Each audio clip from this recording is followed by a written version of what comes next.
तो एपिसोड की स्टार्टिंग में दिखाया जाता है कि एमा माइक और जेसन को वह गुसोकू गियर दिखा रही होती है। वहीं पर वह उस गुसोकू गियर के अंदर कुछ चेंजेस करते हुए बोल रही होती है। यह मशीन आउजा कंपनी की सबसे एडवांस मशीन है और इसका यूज करते हुए आउजा कंपनी के लोग बिना किसी प्रॉब्लम के एक पूरे के पूरे सिटी को भी डिस्ट्रॉय कर सकते हैं। वहीं पर यह सब देखकर जेसन को बहुत ही ज्यादा गुस्सा आ रहा होता है और अब वह बोलता है उन लोगों ने इतने बड़े प्रोजेक्ट के ऊपर काम किया पर उन्होंने मुझे इस प्रोजेक्ट के अंदर शामिल करने के बारे में सोचा तक नहीं। मुझे बहुत ही ज्यादा गुस्सा आ रहा है। तभी एमा माइक से बोलती है कि मैं और हिगान यहाँ पर अपना काम खत्म करने के बाद आउजा कंपनी के द्वारा बनाए गए सभी पावर प्लांट पर अटैक करके उसे डिस्ट्रॉय करेंगे।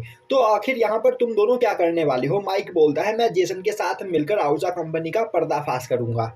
और अब वह हिगान की ओर देखते हुए बोलता है मेरे दिमाग में यहाँ पर जो प्लान चल रहा है, अगर वह प्लान कामयाब हो गया तो निंजा ऑर्गेनाइजेशन के बारे में इस दुनिया में मौजूद हर एक इंसान को पता चल जाएगा। हिगान बोलता है मुझे इससे कोई फर्क नहीं पड़ता, तुम यहाँ पर जो चाहे वह कर सकते हो।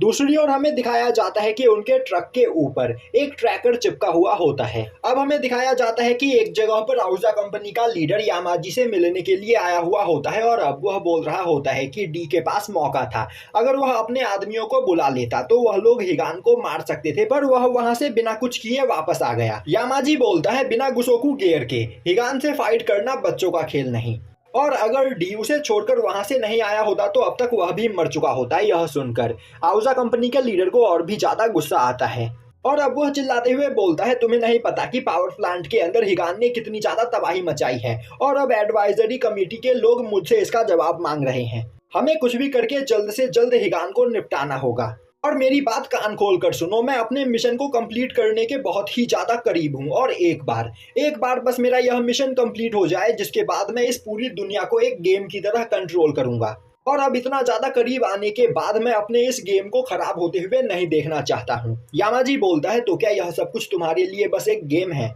तभी वहां पर उड़ते हुए एक कौवा आता है और अब वह बगल में मौजूद एक स्टैचू के ऊपर बैठकर उन दोनों की बातों को सुनने लगता है। दूसरी ओर आउजा कंपनी का लीडर बोल रहा होता है यह सब कुछ बस मेरे लिए एक गेम है, एक ऐसा गेम जिसका मेन प्लेयर मैं हूं और यहाँ पर मैं जो चाहे वह कर सकता हूँ। यह सुनते ही यामाजी गुस्से में बोलता है क्या तुम्हें पता है कि हमारे निंजा ऑर्गेनाइजेशन को क्यों बनाया गया था? हमारे निंजा ऑर्गेनाइजेशन को इसीलिए बनाया गया था जिससे हमारे वर्ल्ड के अंदर मौजूद खतरनाक जीवों को डिस्ट्रॉय किया जा सके, ऐसे जीव जो समाज के लिए खतरा हो, और तुम भी उन्हीं जीवों में से एक हो। पर इसके बावजूद मैंने तुम्हारे साथ हाथ मिलाया और अब हम दोनों यहाँ पर पार्टनर हैं, तो इस बात को भूलना मत। और ना ही तुम्हें यह बात भूलनी चाहिए कि अभी के टाइम पर हमारे लिए सबसे ज्यादा खतरनाक कौन है। हमें आपस में फाइट करना छोड़कर हिगान के बारे में सोचना चाहिए। अब यह सुनकर आउजा कंपनी का लीडर थोड़ा वहां पर परेशान हो जाता है और अब वह खड़ा होते हुए बोलता है क्या तुम मुझे यहाँ पर धमकी दे रहे हो? और अब वह काफी तेजी से यामाजी के पास जाते हुए बोलता है मेरी बात कान खोलकर सुनो, अगर आज के बाद तुम्हारे लोगों ने मेरे प्लान को खराब करने की कोशिश की तो तुम्हें इसकी भरपाई करनी होगी। और अब हमें पता चलता है कि आउजा कंपनी का लीडर उस जगह पर मौजूद नहीं होता है। यामाजी के सामने बस उसका एक होलोग्राम मौजूद होता है और अब वह होलोग्राम वहां से गायब हो जाता है। दूसरी ओर उस स्टैचू के ऊपर बैठा हुआ कौवा सब कुछ देख रहा होता है और अब हमें पता चलता है कि रीपर उस कौवे के जरिए वहां पर चल रही हर चीजों को देख रहा होता है। अब हमें दिखाया जाता है कि एमा हिगान को गुसोकू गियर के बारे में बता रही होती है क्योंकि उसने अब गुसोकू गियर के अंदर हिजुना सर्किट को प्लेस कर दिया होता है, जिस वजह से अब हिगान के गुसोकू गियर की पावर और भी ज्यादा बढ़ जाएगी। पर वह हिगान को बताती है कि तुम्हें अपने गुसोकू गियर को अपनी वाइफ की तरह ट्रीट करना होगा। तुम जितना प्यार से इसे कंट्रोल करोगे यह तुम्हारा उतना ही अच्छी तरीके से साथ देगी, पर जैसे ही तुमने आउट ऑफ कंट्रोल होने की कोशिश की इजुना सर्किट डिस्ट्रॉय हो जाएगा, जिसके बाद तुम गुसोकू गियर का यूज नहीं कर पाओगे। और अब एमा वहां पर हिगान को एक मैनुअल देती है जिसे पढ़कर हिगान ठीक से गुसोकू गियर को कंट्रोल करना सीख पाए। तभी हिगान बोलता है एमा अभी तक तुमने यहाँ पर मेरे लिए बहुत कुछ किया है, तो अब मैं चाहता हूँ कि तुम इन सभी चीजों से दूर रहो। आगे जो भी होगा उसे मैं अकेले ही संभाल लूंगा। और अब मैं चाहता हूँ कि तुम माइक और जेसन के साथ जाकर आउजा कंपनी का पर्दाफाश करने की कोशिश करो। एमा बोलती है उसने यहाँ पर पहले ही अपना मन बना लिया है तो अब वह पीछे नहीं हट सकती है, तो वह इस काम में हिगान की मदद जरूर करेगी। पर यहाँ से आगे जाने से पहले वह जेसन और माइक को अपने कंप्यूटर को ठीक से यूज करना सिखा देगी जिससे वह लोग आउजा कंपनी को जल्द से जल्द हैक कर सके। और जेसन यहाँ पर काफी ज्यादा अजीब इंसान है, पर उसकी कोडिंग नॉलेज बहुत ही ज्यादा कमाल की है जिस वजह से वह हमारे काफी काम आ सकता है। तभी जेसन वहां पर उन सभी लोगों के लिए खाना बनाकर लाता है, जिसे देखते ही एमा बोलती है, तो क्या तुम्हें खाना बनाना भी आता है? जेसन बोलता है, नहीं, मुझे यहाँ स्टोर रूम में जो भी कुछ दिखा मैंने उन सभी को आपस में मिलाकर यह बना दिया, तो बिना नखरे किए इस खाने को खा लो। माइक बोलता है, आखिर तुम्हें खाना बनाने की जरूरत क्या थी?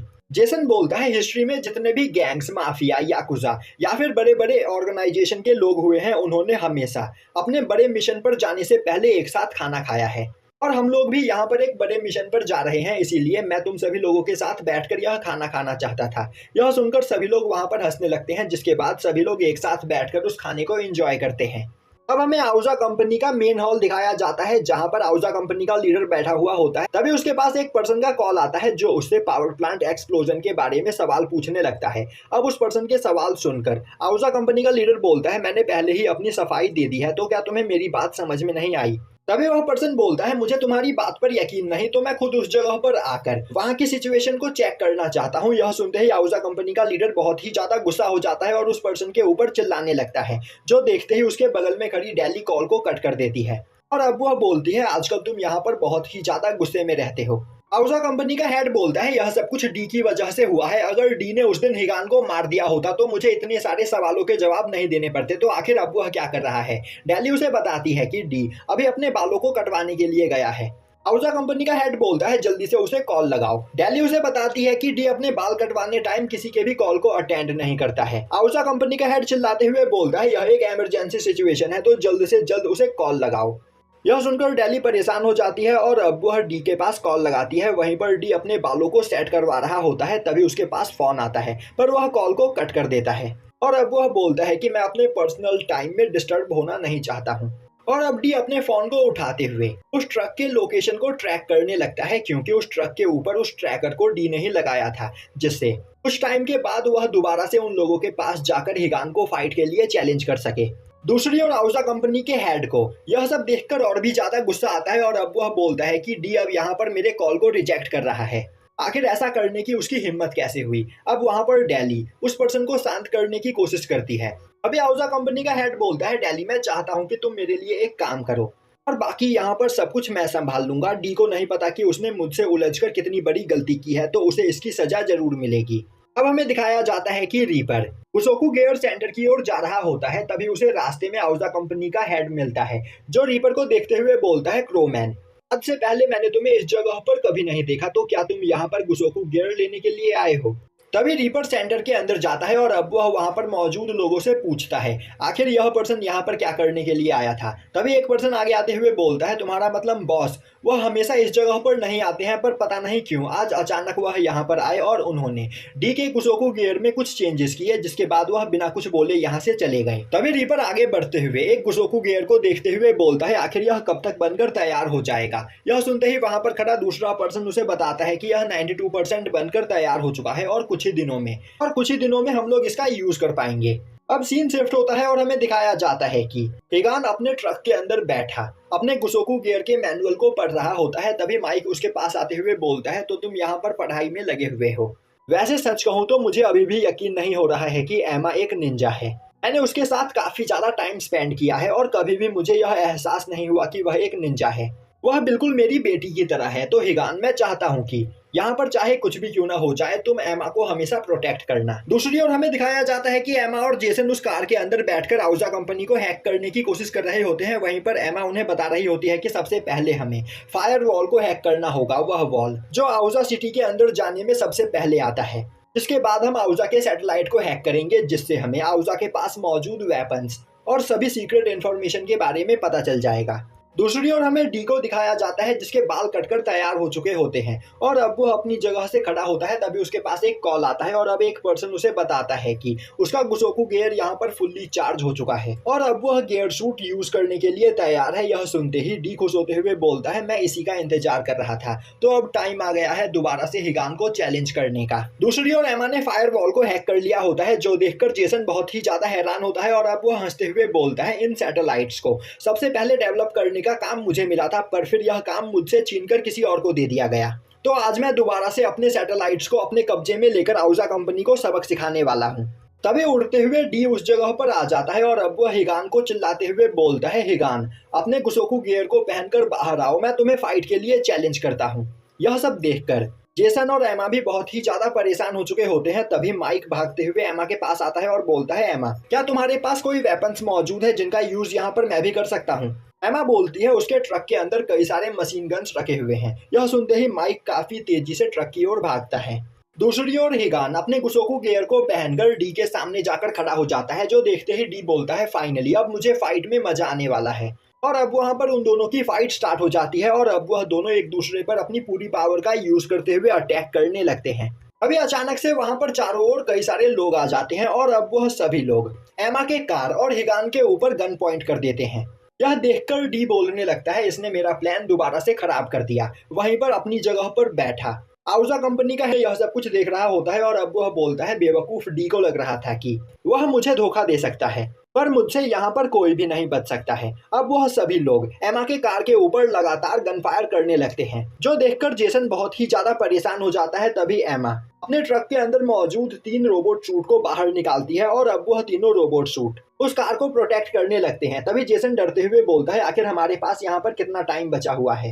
एमा बोलती है, हमारे पास अभी बहुत टाइम है। यह रोबोट हमें गन शॉट से प्रोटेक्ट करेंगे, पर अगर उन्होंने हम पर मिसाइल से अटैक किया तब हमारे पास 1 मिनट से कम का टाइम है। तभी एक पर्सन काफी तेजी से मिसाइल लॉन्चर को बाहर निकालते हुए उन पर अटैक करने के लिए तैयार हो जाता है, पर उसी वक्त माइक एक मिसाइल से अटैक करते हुए उस पर्सन को मार देता है। अब यह देखते ही सभी लोग माइक के ऊपर फायर करने लगते हैं, जो देखते ही माइक एक कार के पीछे छिप जाता है। यह देखते ही एमा बोलती है, जेसन अब सब कुछ तुम पर डिपेंड करता है, जल्दी से सैटेलाइट को हैक करो और उसे हैक करने के बाद तुम उसे मेरे कंप्यूटर से कनेक्ट कर लेना, जिसके बाद उसकी सभी इंफॉर्मेशन हमारे पास आ जाएगी। यह बोलते हुए वह अपने गन को बाहर निकालकर काफी तेजी से सभी लोगों को मारने लगती है। दूसरी ओर हिगान और डी अपनी पूरी पावर का यूज करते हुए एक दूसरे पर अटैक कर रहे होते हैं, पर उनकी पावर बराबर होती है। तभी हिगान अपने पास से एक ब्लेड बूमरैंग निकालता है और अब वह एक ब्लेड बूमरैंग से अटैक करते हुए डी के सभी सेंटीपीड को डिस्ट्रॉय कर देता है, जिसके बाद वह काफी तेजी से दूसरे ब्लेड से डी के ऊपर अटैक करता है, पर डी उसके अटैक को ब्लॉक कर लेता है। वहीं पर एमा सभी लोगों को मारते हुए माइक के पास पहुंच जाती है। दूसरी ओर कार के अंदर बैठा जेसन आउजा कंपनी के मेन सर्वर को हैक कर लेता है, जो देखते ही इन सर्वर को कंट्रोल करने वाले लोग डिफेंस प्रोग्राम को वहां पर एक्टिवेट कर देते हैं, पर तब तक जेसन उनके सर्वर को हैक कर चुका होता है। दूसरी ओर हमें एक स्नाइपर को दिखाया जाता है, जो काफी तेजी से माइक के ऊपर निशाना लगाकर उसे शूट करता है। अब गोली सीधा आकर माइक को लगती है और अब माइक नीचे गिर जाता है, जो देखते ही एमा परेशान हो जाती है और अब वह उसे उठाने की कोशिश करने लगती है। अब माइक को याद आता है कि जब वह हिगान से बात करने के लिए गया था तब उसने हिगान से कहा था कि हिगान यहाँ पर एमा को प्रोटेक्ट करे। तब हिगान ने उसे मना कर दिया था और उससे कहा था कि उसका बस यहाँ पर एक ही गोल है, ऑर्गेनाइजेशन को डिस्ट्रॉय करना, और वह यहाँ पर ऑर्गेनाइजेशन को डिस्ट्रॉय करने के अलावा कोई भी काम नहीं करेगा, क्योंकि एक बार ऑर्गेनाइजेशन डिस्ट्रॉय हो जाए जिसके बाद यहाँ पर चारों ओर जितने भी एग्जाइल निंजा मौजूद है वह सभी लोग एक पीसफुल लाइफ जी पाएंगे।